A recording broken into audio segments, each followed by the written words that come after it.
With a weekend off before Baku and 16 races down this season, it's time to look at each F1 team's qualifying head-to-head. Beating your teammate is vital in race trim, and in F1 2024, as with every season, doing so in qualifying is also extremely important.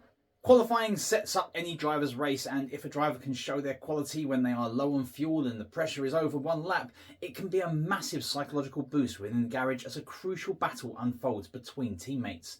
George Russell and Lewis Hamilton had the closest qualifying battle of any teammates last season. Here's a look at how each F1 2024 teammate battle is unfolding in qualifying so far. First up, Red Bull.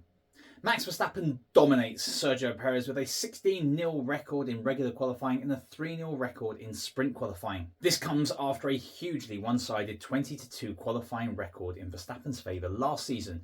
That was matched on the track in races as he took home a third Drivers' Championship. While Perez was able to take a career-best P2 finish for the season, Verstappen finished with more than double the points tally of his teammate, and in qualifying in particular, he held his teammate at arm's length. In 2024, Verstappen appeared to tighten his grip on qualifying in particular, becoming the first driver since Alain Prost in 1993 to take pole at each of the first 6 races of the season, meaning Perez would have needed to set a pole-worthy time to beat him. He added to that by whitewashing his teammate at every opportunity in the first half of the season in both qualifying and the sprints. Moving on to Mercedes. George Russell outperforms Lewis Hamilton 12-4 in regular qualifying and also leads 2-1 in sprint qualifying. Having been dubbed Mr. Saturday for his performances in qualifying with Williams, George Russell has shown himself to be more than a match for Hamilton on the other side of the Mercedes garage. In fact, their qualifying record was the closest on the entire grid in 2023, with an 11-11 draw in who was faster come the end of the season. Russell had gone 5-0 up on Hamilton in the early stages of 2024 before Hamilton pulled one back in Miami, getting off the mark for the season, but Russell opened up an impressive 10-2 advantage by the halfway mark. We'll now take a look at Ferrari. Charles Leclerc holds a 10-5 advantage over Carlos Sainz in regular qualifying, though Sainz leads 2-1 in sprint qualifying. Leclerc also defeats Oliver Behrman 1-0 in their single matchup. Charles Leclerc has long been seen as one of the best drivers in Formula 1 over one lap, and despite the Ferrari drivers only being separated by 6 points at the end of 2023, Leclerc beat Carlos Sainz 15-7 in the qualifying head-to-head last season. Sainz will look to turn that record on its head in the final season with Ferrari before he makes his way for Lewis Hamilton in 2025, but missed the Saudi Arabian Grand Prix with appendicitis, with British teenager Oliver Behrman stepping in for his Formula 1 debut. Up next is McLaren. Lando Norris leads Oscar Piastri 14-2 in regular qualifying and has a 2-1 edge in the sprint qualifying. Lando Norris leads Oscar Piastri 14-2 in regular qualifying and has a 2-1 edge in the sprint qualifying. Oscar Piastri outpaced Lando Norris 7 times in his rookie season in qualifying, and while 15-7 looks a comfortable victory margin in this regard for his more experienced teammate, almost all of Piastri's qualifying wins came in the second half of the season. Bank on the battle at McLaren looking much closer towards the end of 2024, though Norris remains one of the sport's best qualifiers and racers. This season, Norris flew into a 5-1 advantage in the early races, and Piastri looked to have pulled it back to 5-2 after putting his McLaren on the front row at Imola, but a 3-place grid penalty dropped him behind Norris come the race start. Norris continued to extend this gap in qualifying come the halfway stage over his teammate, opening up a 10-2 lead over Piastri. Let's take a look at Aston Martin. Fernando Alonso holds an 11-5 lead over Lance Stroll in regular qualifying, while Stroll leads a 2-1 in sprint qualifying. In one of the more one-sided battles of last season in both qualifying and race form, Fernando Alonso qualified ahead of Lance Stroll 19 times out of 22. While Stroll's form picked up towards the end of the season, the 2-time world champion will look to maintain that advantage if he can throughout 2024. It's not all been plain sailing for Alonso, however, holding a 7-5 advantage at the halfway point of the season, as Stroll has improved his one-lap pace relative to the 2-time world champion.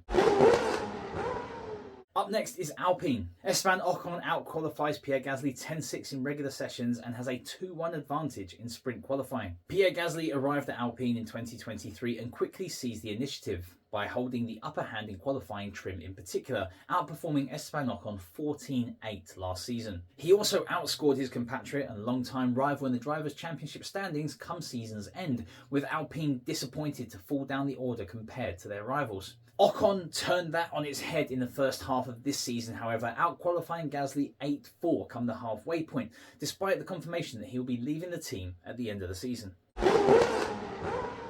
Taking a look at Williams, Alex Albon remained unbeaten against Logan Sargent with a 13-0 record in regular qualifying, though Sargent led 2-1 in sprint qualifying. Albon now leads Franco Colapinto 1-0 in regular qualifying with no sprints so far. In the only whitewashing qualifying in 2023, Alex Albon was ahead of rookie driver Logan Sargent at all 22 rounds last season. Sargent took his first ever out-qualification over Albon in sprint qualifying in Miami, but did not beat Albon over one lap for a race qualifying session at all before being replaced by Williams Jr. Franco Colapinto at the Italian Grand Prix. Just a quick note, Sargent was withdrawn from the Australian Grand Prix after Williams gave Albon his chassis following a crash in practice.